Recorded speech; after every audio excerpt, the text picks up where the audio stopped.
இந்த வீடியோ நமக்கு ஸ்பான்சர் பண்ணுறது பைமோட் ஷாப்பிங். இந்த ஆப்பில் வீட்டுக்கு தேவையான கிராசரி ஐட்டம் எல்லாமே வீட்டிலேருந்து நீங்கள் பர்ச்சேஸ் பண்ணிக்கலாம். வீடு தேடி வந்து உங்களுக்கு ப்ராடக்ட்ஸ் கொடுத்துருவாங்க. ஆப்போட லிங்க் டிஸ்கிரிப்ஷனில் இருக்குது, மறக்காமல் செக் பண்ணி பாருங்கள்.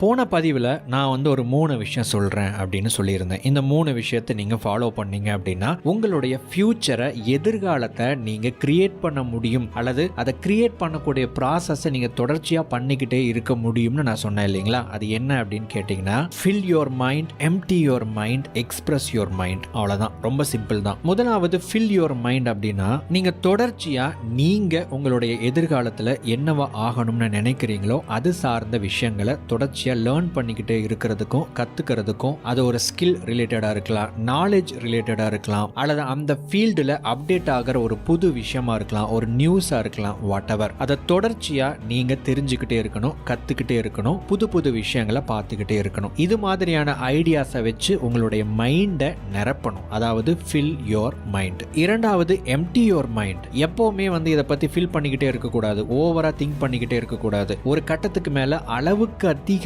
நம்மளால ப்ராசஸ் பண்ண முடியாத அளவுக்கு நாலேஜை நம்முடைய மண்டைக்குள்ள கொட்டிக்கிட்டேவும் இருக்கக்கூடாது. அப்ப நம்ம மைண்டை எம்டி பண்ணணும் அப்படின்னா என்ன பண்ணணும்னா, நம்முடைய திங்கிங் அப்படிங்கிறது ஓவர் திங்கிங்கா போகாம, நம்முடைய லேர்னிங் அப்படிங்கிறது ஓவர் கன்செப்ஷனா போகாம இருக்கணும். அப்படின்னா அதுக்கு கொஞ்சம் கேப் விடணும், ஒரு ரெஸ்ட் விடணும். அந்த டைம் அப்படிங்கிறத எப்படி யூட்டிலைஸ் பண்ணலாம் அப்படின்னா, எந்த விதமான கன்செப்ஷனும் இல்லாம ஒரு வாக் போறது, நம்ம உடம்பு டயர்ட் ஆகிற வரைக்கும் ஒரு பிசிக்கல் எக்ஸசைஸ் பண்றது. அந்த மாதிரி நீங்க எக்ஸசைஸ் பண்றீங்க அப்படின்னா, நம்ம உடம்பெல்லாம் வேர்த்து டயர்ட் ஆனதுக்கு அப்புறம் நம்ம அப்பாடா அப்படின்னு உட்காரும் போது நமக்குள்ள ஒரு எம்டினஸ் இருக்கும், ஒரு ஸ்டில்னஸ் இருக்கும். பார்த்திருக்கீங்களா? அது எப்படி இருக்கும்னா, ஒரு மெடிடேஷன் பண்ணி முடிச்சதுக்கு அப்புறமோ அல்லது ஒரு ஆழ்ந்த தூக்கத்திலிருந்து டக்குன்னு நம்ம எழுந்திருச்சா நம்ம மைண்ட் எந்த அளவுக்கு எண்ண ஓட்டங்கள் ரொம்ப கம்மியா இருக்குமோ அந்த மாதிரியான ஒரு ஸ்டில்னஸ், ஒரு எம்டினஸ், ஒரு பேர் அமைதி அந்த உடற்பயிற்சியை ரொம்ப நம்ம உடம்ப கசக்கி பிழிஞ்சதுக்கு அப்புறம் நமக்கு கிடைக்கும். இதெல்லாம் என்னுடைய அனுபவத்தில் எனக்கு கிடைச்ச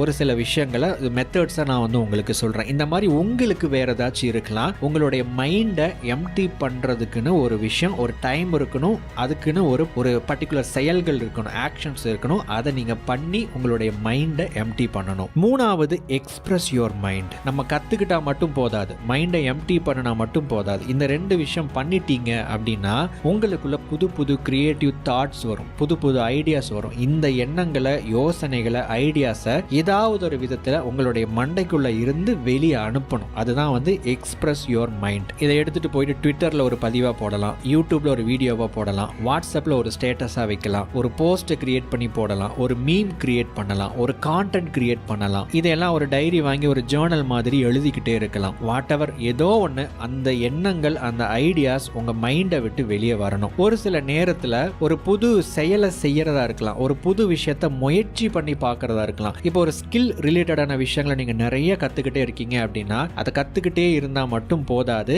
அதை நீங்க செயல்படுத்தி பார்க்கணும். இதுவும் ஒரு type of express your mind தான். இந்த 3 விஷயங்களை உங்களுடைய மேக்சிமம் பிசிக்கல் எஃபோர்ட்டை வச்சு செய்யணும். அப்படின்னா எந்த அளவுக்கு நம்ம சோம்பேறித்தனமா ஒரு விஷயத்தை உருவாக்க முடியுமோ அந்த அளவுக்கு சோம்பேறித்தனத்தோட நம்ம எதையும் உருவாக்க கூடாது. நம்மளுடைய கம்ஃபர்ட் ஜோனை தாண்டி கொஞ்சம் கஷ்டப்பட்டு, ரொம்ப கஷ்டப்பட வேண்டாம், நம்முடைய கம்ஃபர்ட் ஜோனை தாண்டி கொஞ்சம் கஷ்டப்பட்டு இந்த ஒரு எஃபோர்ட்டை போட்டு நீங்க அந்த செயலை செய்யணும். அது எழுதுறதா இருக்கலாம், ஒரு கான்டென்ட் கிரியேட் பண்றதா இருக்கலாம், வரையறதா இருக்கலாம், ஒரு புது விஷயத்தை ட்ரை பண்ணி பார்க்கறதா இருக்கலாம், ஒரு செயலை செய்யறதா இருக்கலாம். இதை மட்டும் பண்ணிக்கிட்டே வந்தீங்க அப்படின்னா உங்களுடைய லைஃப்ல நிறைய மாற்றங்கள் உருவாக ஆரம்பிக்கும். அதை நீங்க கண் கூட பார்க்க ஆரம்பிப்பீங்க. அது மட்டும் இல்ல, மற்றவங்களும் பார்க்க ஆரம்பிப்பாங்க.